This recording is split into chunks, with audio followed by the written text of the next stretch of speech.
अपने को कहीं भी झुकाने की जरूरत नहीं। अब विशुद्धि चक्र के बाद हम आज्ञा चक्र की बात करें। आज्ञा चक्र जो है ये बराबर ऑप्टिक थैलेमस के बीच में जहाँ पे क्रॉसिंग होता है, जहाँ ऑप्टिक नर्व्स क्रॉस करती हैं, उस बहुत ही सूक्ष्म, अति सूक्ष्म, इसी को लोग कहते हैं कि तीसरी आंख खुल गई। अब ये जो तीसरी आंख खोलते हैं इनको ये नहीं पता कि एक भूत की आंख लिए बैठे हैं। इस आज्ञा चक्र के पास ईगो और सुपर ईगो जैसे दिखाया हुआ दोनों भी उसी के साथ में हैं। बहुतों को इस चक्र के बिगड़ने से कभी लाइट, कभी कुछ विजन, कभी कुछ दिखाई देता। लोग सोचते हैं वाह वाह वाह हमारे ऊपर ग्रेस आ गई। ऐसे लोगों का जीवन कोई विशेष नहीं होता, जीवन अत्यंत घृणित गंदे तरीके से रहते हैं और कहते भाई हमको विजन हो रहा, हमने परमात्मा को देख लिया, हमने ये देख लिया, हमने वो देख लिया। आपसे मैंने पहले बताया था कि हमारे राइट साइड में सारी सुप्रा कॉन्शियस और कलेक्टिव सुप्रा कॉन्शियस एरिया है और हमारे लेफ्ट साइड में पूरी कलेक्टिव सब कॉन्शियस एरिया। तो इस चक्र के प्रभाव में अगर आप न रहें और इसे जरा भी हट जाए तो फौरन आपका चित्त इधर या उधर जा सकता। जैसे ही आप इस तरफ में चलेंगे वैसे ही आपको 5 एलिमेंट्स में से कोई सी भी चीज़ दिखाई देगी। अब आपको मालूम होगा LSD नाम का एक ड्रग, LSD ये विचित्र तरह का ड्रग है। ये आपको सबकॉन्शियस में नहीं ले जाता, ये सुप्रा कॉन्शियस में ले जाता है। और इस ड्रग को पीने से आपको इस तरह के कुछ कुछ करिश्मे दिखाई देने लगते हैं कि आश्चर्य में हो जाते हैं कि ये कौन सी दुनिया में आ गए। अब ये जो मूवमेंट है इसकी ये हालत है कि लोग जब मेरे प्रोग्राम में आते हैं, अगर वो LSD लेने वाले तो उनको मैं दिखाई नहीं देती, सनलाइट ही दिखाई देती, क्योंकि मेरा फ्यूचर जो है वो उनको दिखाई देता। किसी को तो सिर्फ हवा ही दिखाई देती, किसी को सिर्फ सूरज ही दिखाई देते, मैं दिखाई नहीं। यहाँ तक कि ट्रेन में चलते वक्त मैं देखती हूँ, क्योंकि वहाँ बहुत लोग LSD लेते हैं, सडनली कोई आदमी एकदम खड़ा हो जाता है, मुझे देख के रह जाता, अभी भूत होता। जो सबकॉन्शियस में होंगे वो पहले लाइव हमारे देखते कि ये फलानी थी, ये दिमाग की थी, ये थी। दोनों ही चीज़ गलत। जो आज है, प्रेजेंट है, वही महत्वपूर्ण। इसी को देखना चाहिए। अगर आप और कोई चीज़ देखते हैं तो ये गलत है, आप बाहर, आप बीच में नहीं। जब आप बाहर होते हैं तभी ये देखते हैं, जब आप अंदर होते हैं तब कुछ भी नहीं देखते। लेकिन ये आप देखते जो है बाहर, या आपको कोई बाहर ले जाता है, आप नहीं जाते। इसलिए संभल के रहना चाहिए। इसको ग्रेस नहीं कहना चाहिए, इसको किसी तरह से डिवाइन चीज़ नहीं कहनी चाहिए, पर यह मूवमेंट है अपने ही चित्त का अति पे जाने से ये होता है। बहुत से लोग हैं उनके हाथ में से कुंकू निकलता है, किसी के हाथ में से रुपया निकलता है, किसी के एकदम से घर में गणेश जी आ जाते हैं। एक लंदन, इसमें बम्बई में एक साहब है, नाम मुझे याद नहीं आ रहा, उनके यहाँ मूर्तियाँ आ जाती हैं और उसमें हीरे भी लगे। तो मुझसे कहले क्या करें, मैंने इसको विसर्जित करो। कहले क्यों?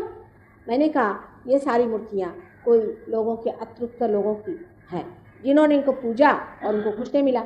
अब सोच रहे हैं कि ये मूर्तियाँ निगलेक्टेड हैं फैमिलीज में, तो वही ला के डालते हैं। ये तो काम सारा जिसे कहना चाहिए ना भानुमति का पिटारा है। ये चीज़ उठा के अगर हम यहाँ रख दें और आपने हमारा हाथ नहीं देखा तो आप सोचते हैं कि वाह वाह वाह ये भगवान ने काम। क्या भगवान को और कोई काम नहीं? क्या आपको हीरे जवाहरात और ये फालतू की चीज़ें बांटते रहे, ये पत्थर आपके पास सामने बिखेरते रहे और उनको कोई अकल नहीं कि ऐसी रद्दी चीज़ें आपके सामने फेंकते रहे जिसका कोई भी मतलब परम से नहीं होता?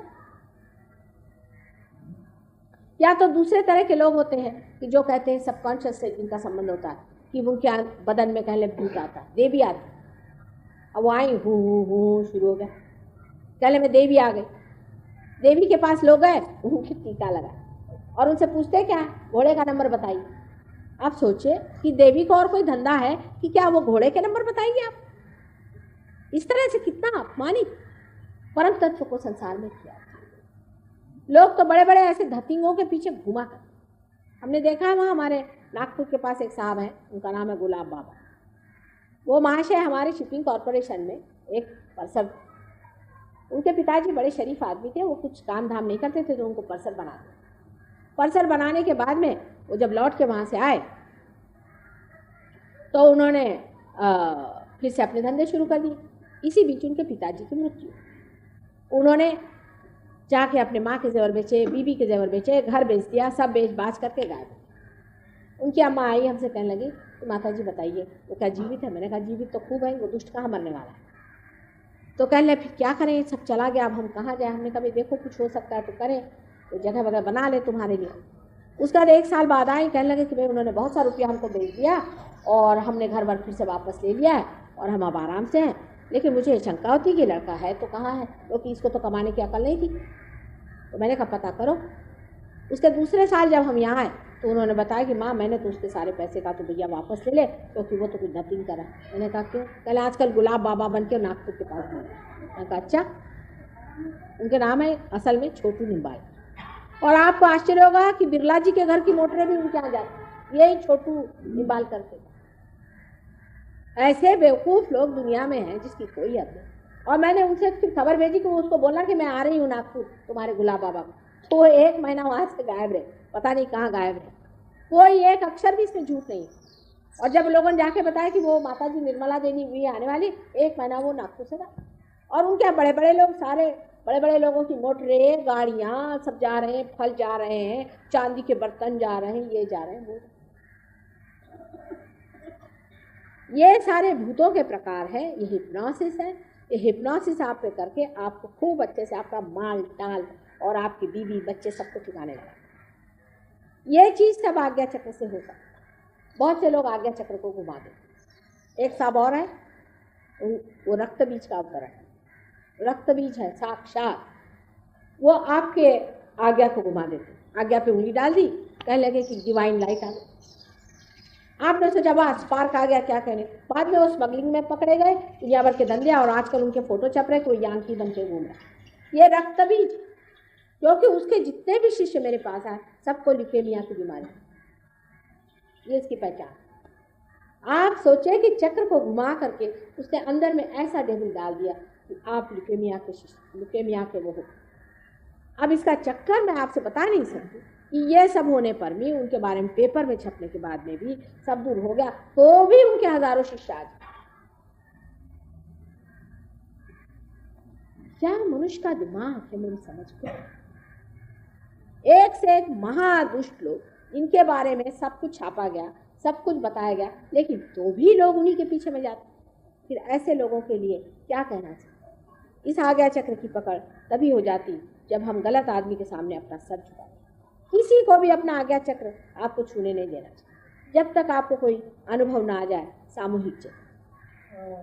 ये सामूहिक चेतना जब आपके अंदर जागृत हो जाती है, जब आपके अंदर ये चेतना आ जाती है, तब आप महसूस कर सकते हैं, आप दूसरों को महसूस कर सकते हैं, उनके चक्र महसूस कर सकते हैं, अपने चक्र महसूस कर सकते हैं, और उनको आप ठीक कर सकते हैं।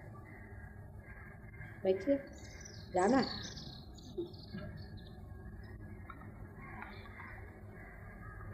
बैठिए साहब, अब 2 मिनट ठहरिए, हम तो बहुत दूर हमें जाना है, ज़रा ठहर जाइए, सबको डिस्टर्ब नहीं करिए। अभी ये क्या तरीका है, बैठिए ना।